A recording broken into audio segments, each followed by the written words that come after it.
اور سامعین السلام علیکم ورحمۃ اللہ وبرکاتہ۔ انداز بیاں گرچہ بہت شوق نہیں ہے، انداز بیاں گرچہ بہت شوق نہیں ہے، شاید کہ اتر جائے تیرے دل میں میری بات۔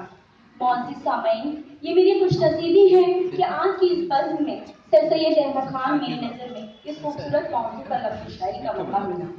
عزیزان گرامی، آج سے 201 سال پہلے دہلی کے ایک معزز خاندان میں متقی والدین کو اللہ نے ایک نیک باادب شریف النفس بیٹا عطا کیا، جسے دنیا علم و ادب آج بھی سر سید احمد خان کے نام سے جانتی ہے۔ انگریزی حکومت کی غلامی میں پیدا ہونے والا یہ شخص جانتا تھا کہ غلام ہندوستان کو آزادی کی کم اور علم کی زیادہ ضرورت ہے، کیونکہ علم حاصل کرنے کے بعد غلامی کی عمر اپنے آپ گھٹ جائے گی۔ انگریزی حکومت کی ملازمت کرتے ہوئے سر سید نے ان کے ارادوں کو اتنی گہرائی اور گہرائی سے بھانپ لیا تھا، وہ ہر عام و خاص کے بس کی بات نہیں تھی۔ دنیا میں وہی شخص ہے تعظیم کے قابل، دنیا میں وہی شخص ہے تعظیم کے قابل، جس شخص نے حالات کا رخ موڑ دیا ہے۔ محترم حاضرین، سر سید نے جہد مسلسل، ایمانداری، شرافت اور اپنی علمی کارناموں کی بدولت ایسٹ انڈیا کمپنی کو متاثر کرنے میں کوئی کسر نہیں چھوڑی، اور پھر اپنے قد کو اتنا بلند کر لیا کہ حکومت وقت نے انہیں منصف کے عہدے پر فائز کر لیا۔ جیت لیتا ہے یقیناً وہ دلوں کو جس میں، جیت لیتا ہے یقیناً وہ دلوں کو جس میں حسن کردار بھی ہو جذبہ ایثار کے ساتھ۔ حاضرین محفل، سر سید اس دور میں مسلمانوں کے لیے اعلیٰ تعلیم کا خواب لیے ہوئے تھے جب ہماری قوم ابتدائی اور ثانوی تعلیم کے میدان میں پیچھے کی جانب گھسیٹی جا رہی تھی۔ لاکھ مخالفتوں کے باوجود سر سید نے اپنے قدموں کو جمائے ہوئے رکھا۔ معزز سامعین، سر سید نے لاکھ مخالفتوں کے باوجود اپنے قدموں کو جمائے ہوئے رکھا۔ ہندوستانی رہنماؤں اور اعلیٰ تعلیم یافتہ افراد کا ایک جمع غفیر تھا جو سر سید کی اعلیٰ تعلیم اور سر سید کے کالج اور مسلمانوں کی اعلیٰ تعلیم کی مخالفت کر رہا تھا، مگر ایک جنون، قوم سے محبت کا ایک طوفان سر سید صاحب کے دل میں امڑ رہا تھا۔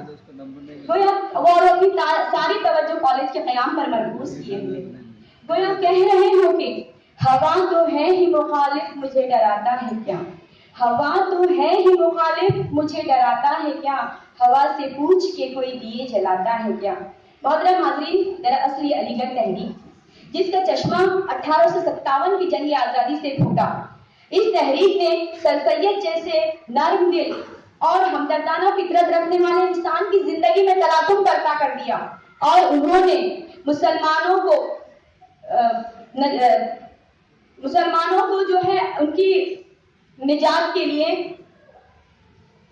پسماندگی کی نجات کے لیے